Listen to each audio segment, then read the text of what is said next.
This is a Heart and Hand production.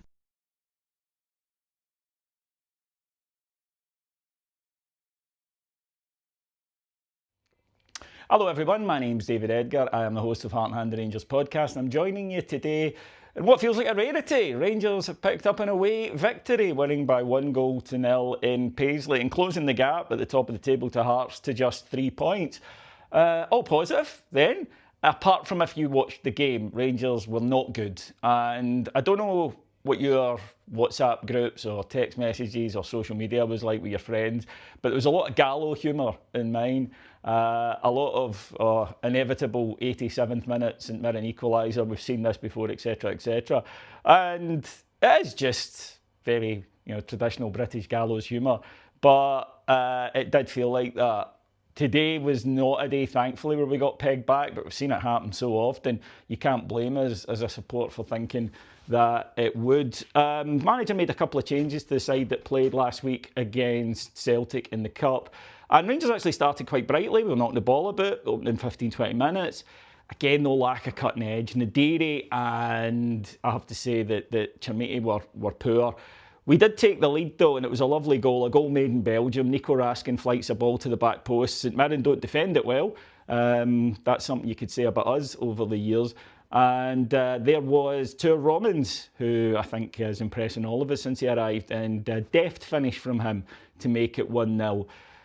Yusuf Chermiti's missed a glorious opportunity from a corner. He's just a few yards out. It looks as though he gets the touch on it. He claimed the St Mirren defender did. It's a bad miss either way. That would have killed the game. And as a support, you're sitting, you're going, come on, Rangers, how many lessons do you need? Don't sit back. Don't let this game drift into sterile possession. Don't let this game drift into misplaced passes. It's exactly what they did.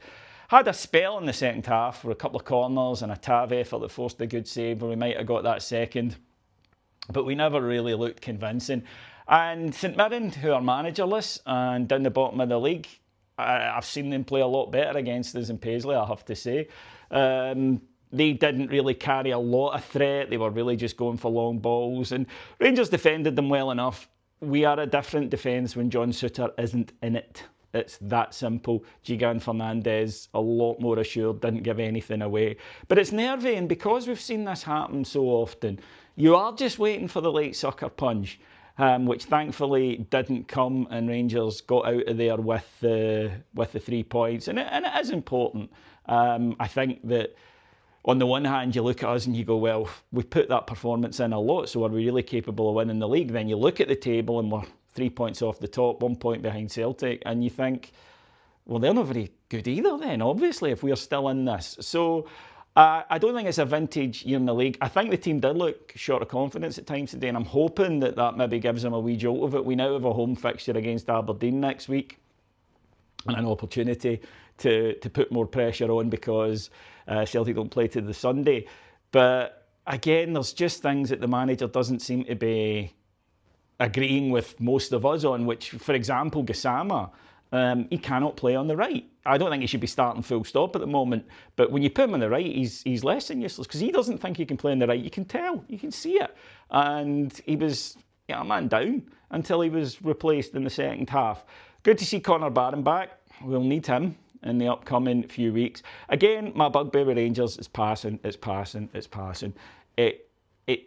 When they slow down, which they default to a lot, that would be one thing if they were even accurate, but they're not. When they slow it down, they're playing passes that aren't going to get you anything in areas that might get you in bother, and they're not actually completing them.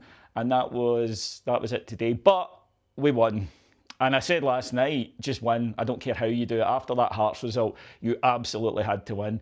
I think if we hadn't won today, that probably would have been it. In fact, it certainly would have been it. It would have been 6 points. But more importantly, it would show Hearts that they could drop points and not be punished by us for it. We would have dropped, I think, out the reckoning. I don't think we as a support would believe. I don't think there's a lot of belief, to be honest, in the support anyway. But while you're in it, you're in it. So Rangers did what they had to do.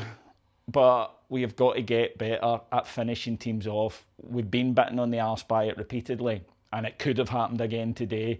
Thankfully, it didn't. It's nice to have a Sunday that my day isn't ruined. But But yeah, we'll take the 3 points, and if it sparks something fantastic, we might look back on it and go, that was a crucial one.